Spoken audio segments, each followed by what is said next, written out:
ঋণের বোঝায় যারা জর্জরিত, বিষ্ণু ইসলাম চমৎকার একটা দোয়া শিখিয়েছেন।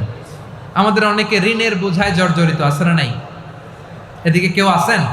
থাকলে হাত তোলার দরকার নেই, থাকলে এই দোয়াটা পড়বেন। এক সাহাবীর নাম আবু উমামা, নামাজের ওয়াক্ত ছাড়া উনি মসজিদে যেয়ে বসে আছে। বিষ্ণু বললেন, কিরে আবু উমামা, নামাজের তো ওয়াক্ত হয় নাই, মসজিদে কি?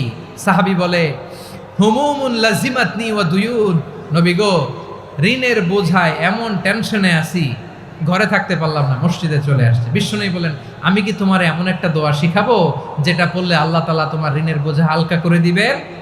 আবু উমামা বললেন, ইয়া রাসূলুল্লাহ, অবশ্যই শিখাবেন। বিষ্ণু বললেন, তাহলে তুমি পড়বা, আল্লাহুম্মা ইন্নী আউযু বিকা মিনাল হাম্মি ওয়াল হাযান ওয়া আউযু বিকা মিনাল জুবনি ওয়াল বুখল ওয়া আউযু বিকা মিন গালাবাতিদ দাইনি ওয়া কাহরির রিজাল। ও আল্লাহ, তোমার কাছ থেকে দুশ্চিন্তা থেকে পানাহ চাই, কৃপণতা, ভীরুতা, অলসতা, কার্পণ্যতা, এই সব কিছু থেকে, মানুষের কঠোরতা, আমার উপর মানুষের আধিপত্য এবং ঋণের বোঝা থেকে পানাহ চাই। এই দোয়াটা যখন বিষ্ণুনবী শিখাই দিলেন, আবু উমামা বারবার এই দোয়া পড়ে, আল্লাহুম্মা ইন্নী আউযু বিকা মিনাল হাম্মি ওয়াল হাযান ওয়া আউযু বিকা মিনাল আজজি ওয়াল কাসাল ওয়া আউযু বিকা মিনাল জুবনি ওয়াল বুখল ওয়া আউযু বিকা মিন গালাবাতিদ দাইনি ওয়া কাহরির রিজাল। আবু উমামা বলে, এই দোয়া আমি পড়তে লাগলাম আর পড়তে লাগলাম, কিছুদিন পরে দেখা গেল বিষ্ণুনবীর শেখানো এই দোয়ার বদৌলতে আল্লাহ তাআলা আমার সব ঋণ পরিশোধের ব্যবস্থা করে দিয়েছেন। পড়বেন পড়বেন আমার প্রিয় পটুয়াখালীর ভাইয়েরা।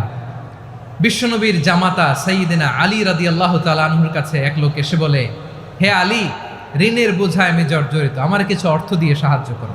সাইয়্যিদিনা আলী রাদিয়াল্লাহু তাআলা আনহু বললেন, আমি কি তোমার এমন একটা দোয়া শিখাবো যেটা বিশ্বনবী আমাদের শিখিয়েছেন? এই দোয়া যদি তুমি পড়ো, লাউ কানা আলাইকা মিসলু জাবালিন কাবীরিন দাইনান আদাল্লাহু আনকা, পাহাড় পরিমাণও যদি ঋণের বোঝা হয়, আল্লাহ এটা পরিশোধের ব্যবস্থা করে দিবেন। ছোট্ট একটা দোয়া বিশ্বনবী শিখালেন, বললেন, তুমি পড়বা, আল্লাহুম্মা কফিনি বিহালালিকা আন হারামিকা ওয়া আগনিনি বিফাদলিকা আম্মান সিওয়াক। মুখস্থ আছে? হ্যাঁ, আছে।